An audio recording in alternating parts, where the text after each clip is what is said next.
आज शिक्षा पर और उच्च शिक्षा पर चर्चा हो रही है। वाकई प्रदेश की हालत शिक्षा के मामले में बहुत खराब है। मैं ये बात इसलिए कह रहा हूँ क्योंकि मैं पश्चिम राजस्थान के उस इलाके से आता हूँ जहाँ पर आज भी सबसे बड़ी जो समस्या कही जाती है वो शिक्षा की कही जाती है। अध्यापक नहीं है। मैं खुद एक शिक्षक परिवार से आता हूँ, मेरे पिताजी अध्यापक हैं।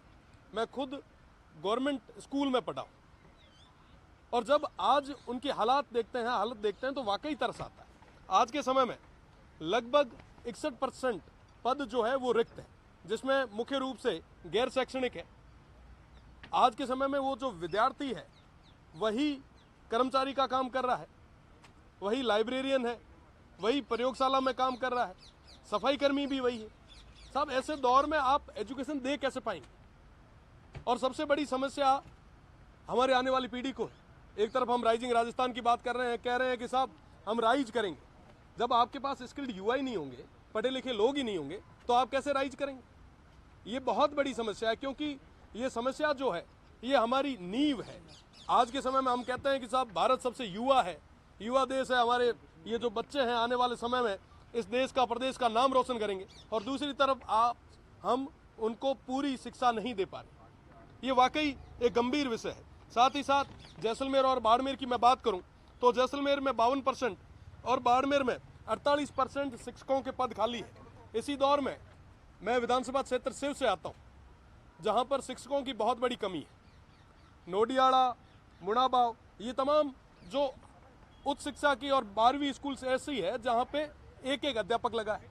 आप विचार करें कि एक अध्यापक के भरोसे किस तरीके से स्कूल चलेगी और वहां पे पढ़ने वाले बच्चों का भविष्य कैसा होगा।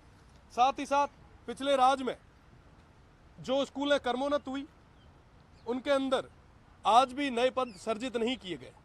मैं बात करना चाहूँगा, मैं एक वार्षिक उत्सव कार्यक्रम में गया था। रत्ते कुमार की ढाणी करके हमारा एक विलेज है, एक गांव है। वहाँ पे एक बच्ची ने कहा कि साहब हमारे यहाँ शिक्षक नहीं है, हमारे यहाँ नए पद सर्जित नहीं हुए। आप विडंबना देखिए कि 12वीं तक स्कूल है, वहाँ पे 6 अध्यापक हैं।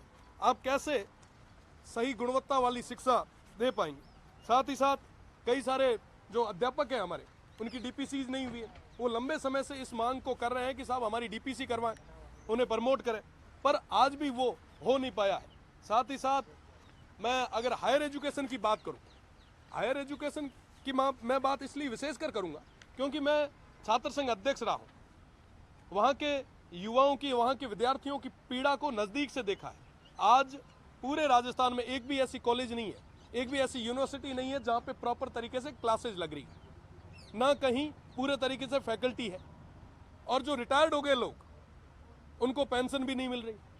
मैं पेंशन की बात इसलिए कर रहा हूँ क्योंकि पिछले राज में मैं लगभग 25 दिन जेल में रहा था उन पेंशनर की मांग को लेकर, और आज भी वो पेंशनर उसी तरीके से धरने दे रहे हैं। साहब, जो आदमी पूरा जीवन दे देता है किसी के लिए, जब वो पीछे मुड़ के अपनी पेंशन के लिए जाता है ताकि उसका परिवार आराम से निकल पाए, जीवन यापन आराम से हो पाए, साहब उसको बदले में क्या मिलता है? धक्के मिलते हैं, पुलिस की लाठियां मिलती हैं।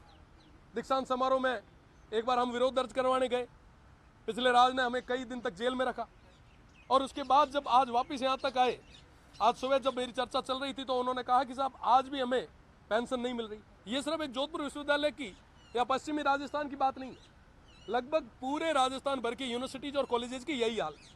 दूसरी तरफ हमारे जो भी युवा साथी हैं वो आज भी परेशान है। छात्र संघ चुनाव नहीं हो रहे।